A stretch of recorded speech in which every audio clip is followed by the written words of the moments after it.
John, so insurance for Airbnbs, right? Everybody is all hot into the whole Airbnb phase. They want to jump in. They see their friends getting pretty wealthy from some of this stuff. What does that entail? What type of liabilities are owning an Airbnb? What type of coverage do you have to have? Are there any extended coverages? What's the deal? I'm going to dive into what the options are right now, but I will say that they're pretty limited because many of the bigger standard insurers right now are still trying to figure out what's the right way to insure a property like this.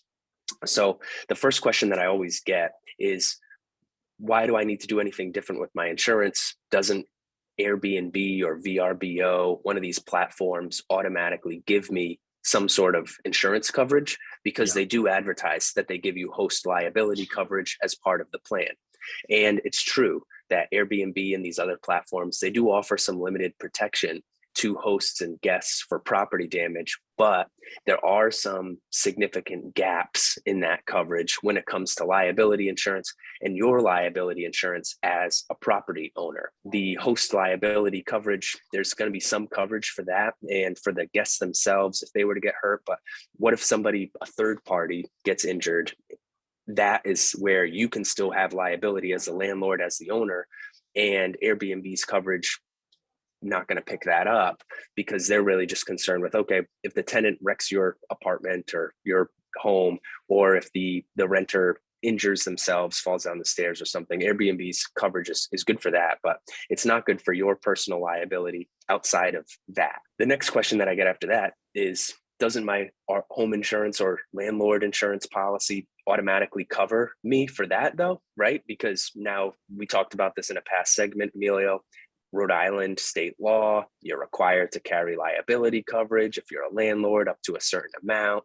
And yes, that's true. However, those policies are a policy that's expecting you to rent that on a longer term basis. There's limitations on how short of term you can actually rent your property for. And usually it's at least a week, and sometimes more, a lot of times more, right?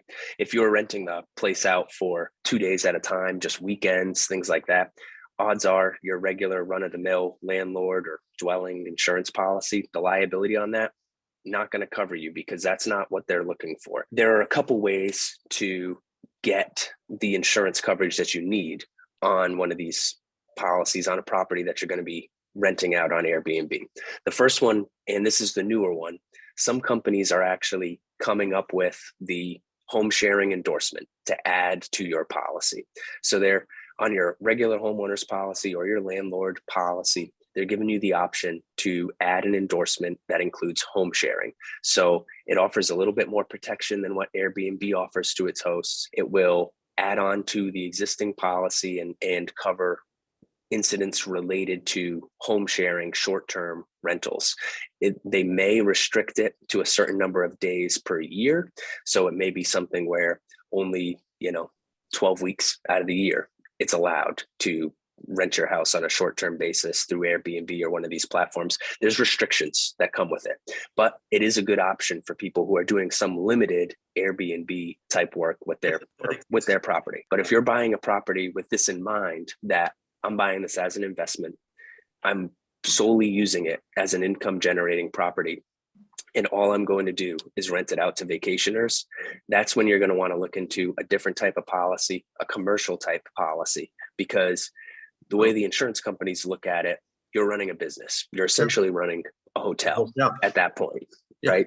It's a lot different. So those types of policies they're typically designed for a business like an innkeeper or a bed and breakfast, and it includes liability and property coverage with unlimited days of coverage, and it also includes the rental income coverage if something happens to the property and you can't, earn that income from that business like you were expecting to. It is a more expensive solution though. On the flip side, the amount of income you're earning from that is higher, your risk is higher, so your insurance is going to be more expensive.